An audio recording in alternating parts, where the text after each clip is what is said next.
bersamaan Ali dengan zikir yang diajar oleh Ustazah Asma Harun. Berikut merupakan video berkenaan. Mari kita tonton sama-sama. Puasa cara Allah urus sangat sempurna, sangat bijaksana. Setiap pagi lepas subuh ataupun sebelum subuh, terlupalah lepas subuh, bila-bilalah seawal pagi ibu sekalian, amalkan zikir Allah ya barik. Ba alif ra ya hamzah. Barik. Allah ya barik. Maksudnya ini nama Allah Asmaul Husna ni, ya barik ni. Ya barik maksud dia Allah yang maha mengurus, Allah yang maha mentadbir, Allah yang maha mengatur. Ulang 40 kali. Allahumma tu depan je, lepas tu ya barik, ya barik, ya barik, ya barik, ya barik, ya barik, ya barik, ya barik, ya barik, ya barik, ya barik, ya barik. Sampai 40 kali kita tutup dengan doa, ya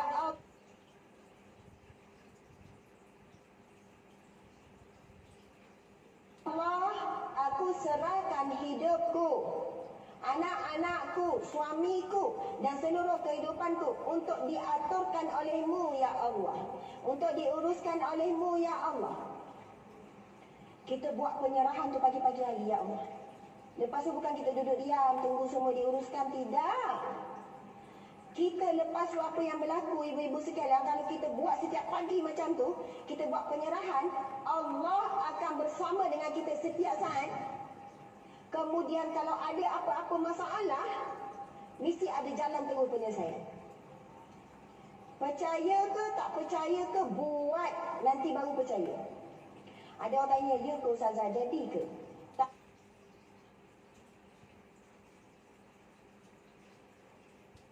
Dalam hadis, ya Allah berkatilah negeri Syam dan negeri Yaman. Orang bagi apa-apa kat kita, kita kata Allahumma barik laka, Allah berkati engkau. Boleh. Barik, verb, maksudnya berkatilah. Tapi barik, noun, isim.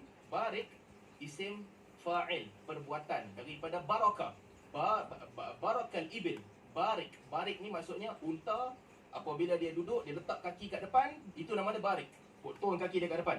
Unta tu sedang barik. Dia duduk melutut lah kira. Melutut, duduk melutut. Allahumma, maksudnya apa? Nida lid du'a. Kita kata, ya Allah, kita nak minta ni. Ya Allah. Lepas tu kita minta lah apa kita nak minta. Ya Allah, Allahumma, apa yang kita nak minta, kita minta barik lana dan sebagainya kita minta. Tapi bila kata Allahumma ya barik, oh ni masalah. Dia letak ya kat depan, artinya wahai. Selepas ya, yang datang selepas ya adalah isim, adalah noun. Artinya, hang cuba kata, doa tu kira kata,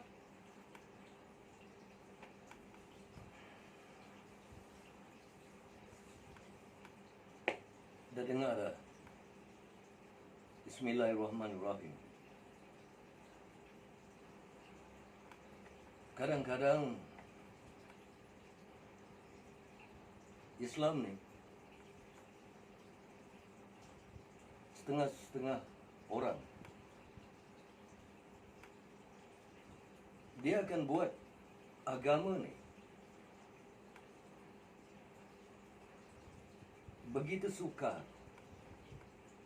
begitu susah, begitu sempit. Bayangkan apa nak jadi sebenarnya dengan ustaz-ustaz yang punya buku, rak buku bersusun. Apa nak jadi? Ustazah tu bercakap tentang ya barik, yakni salah satu dari asma Allah, nama-nama Allah yang mulia. Kemudian disusuli dengan doa. Contohnya, Allahumma barik lana fi ma razaqtana wa qina azabannar. Tak ada kena mengena dengan unta duduk, unta bangun, unta baring, unta terlentang, unta berenang. Tak ada. Sebab ada ayat yang mengatakan serulah, panggillah, serulah nama Allah itu yang baik-baik. Maka Ustazah Asmah itu dia syorkan supaya kalimat ya barik itu diulang-ulang dibaca pada pagi hari sebelum kita mulakan hari, dibaca sebanyak 40 kali, dan kemudian kita sambung dengan apa-apa yang kita hajat dan kita doakan. Apa kaitan dengan apa yang Ustazah Asma itu, dia bercakap tentang nama Allah yang baik yang kita seru sebelum kita sertakan dengan permintaan kita. Banyak lagi nama-nama Allah yang lain. Contohnya kita kata Ya Rahman, Ya Rahim. Contohnya kita ambil satu sifat Ya Rahman, cukup 40 kali, maka kita sambung dengan apa-apa doa yang kita nak doakan, apa-apa hajat yang kita nak minta Allah permudahkan. Apa yang salah? Apa kena mengena dengan unta duduk? Apa kena mengena dengan unta bertinggung? Itulah. Kalau dah rasa hebat sangat, semua orang dikatanya bodoh. Sebab tu sebenarnya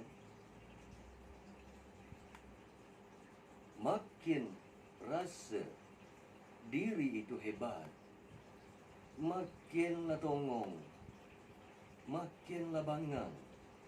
Minta maaf lah aku bercakap bahasa kampung. Tak ada kena mengena dengan apa yang Ustazah Asma itu bercakap. Tak ada kena mengena lah dengan unta terbang, tika terbang. Tak adalah. Sekadar menyeru nama Allah, kemudian minta Allah permudahkan di dalam urusan sehari-hari. Sekali lagi aku ulang, bahkan ada ayat yang mengatakan, panggillah nama Allah itu, serulah nama Allah itu, nama yang baik-baik, sifat yang baik-baik dari Allah itu. Bahkan Allah itu mengetahui isi hati. Mungkin lidah tak selaras dengan hati. Mungkin ada orang nak bercakap dari hal lori, tapi allergic Allah pada huruf R. Tak boleh cakap lori, jadi lori. Tapi Allah tahu apa yang dia cuba maksudkan, dan dia sendiri tahu apa yang dia maksudkan, kerana Allah itu Maha tahu. Ada orang Allah dengan huruf R? Ada. Kerana kefasihan lidah seseorang itu. Tak bolehlah kita andaikan bahawa seorang Melayu itu lidahnya mesti Arab, lidahnya mesti Bani Hashim, lidahnya mesti Badui. Cannot be like that. Cannot be like that. Islam itu mudah. Jangan bila kita belajar sesuatu, maka semua pada orang lain jadi susah. Jangan. Bahkan ada ayat yang mengatakan apabila kita tak boleh baca Al-Fatihah di dalam solat itu, kerana mungkin ada masalah ingatan, ada masalah lidah, nahwu dan tajwid, hafalan, bagi seorang yang bukan bangsa Arab, mungkinlah Bani Ajam ataupun apa Bani pun, maka Rasulullah sendiri berkata bahawa boleh sahaja dibaca maknanya di dalam lidah bahasa masing-masing. Boleh, dengan syarat apabila sudah cuba, tapi tak boleh juga. Adakah kerja Allah itu menghukum?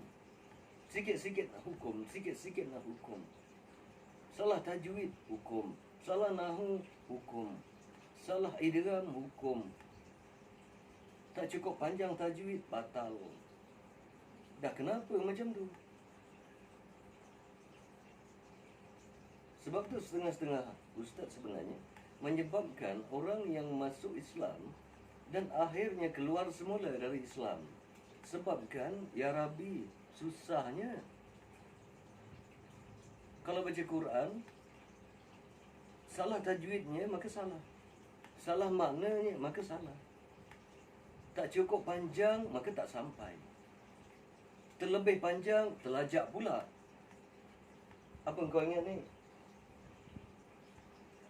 Kereta api agaknya. Naik bas ke? Dah kenapa ni? Aku dengar sebenarnya dari Ustazah Asma. Tak ada yang salah. Pada niat dan pada maksudnya tiada yang salah. Dan jika kamu nak menjelaskan, maka jelaskan. Bukan cari kesalahan orang lain.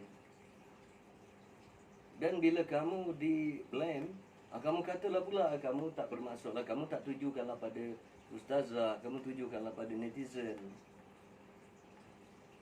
Ya aku tak kenal lah 77 macam tu. Yang aku tahu 77 sihir je aku tahu. Tu aku tahu. Tak adalah bila dia jadi apa-apa saya tak bermaksud, saya taklah tujukan pada dia.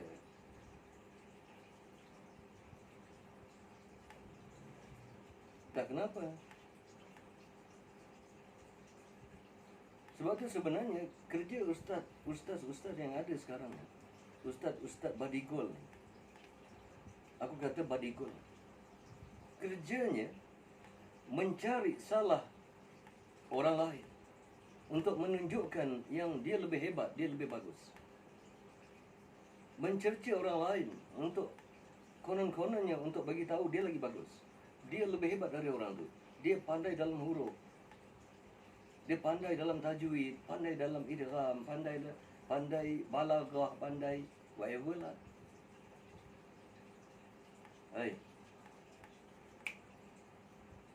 Ada banyak bangsa dalam dunia ni.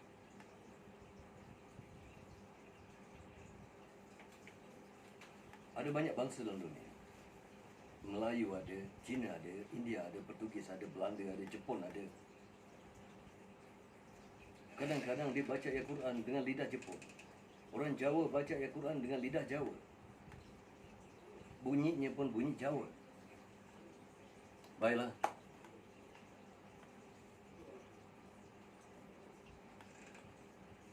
Aku ada tetamu, ada murid yang datang.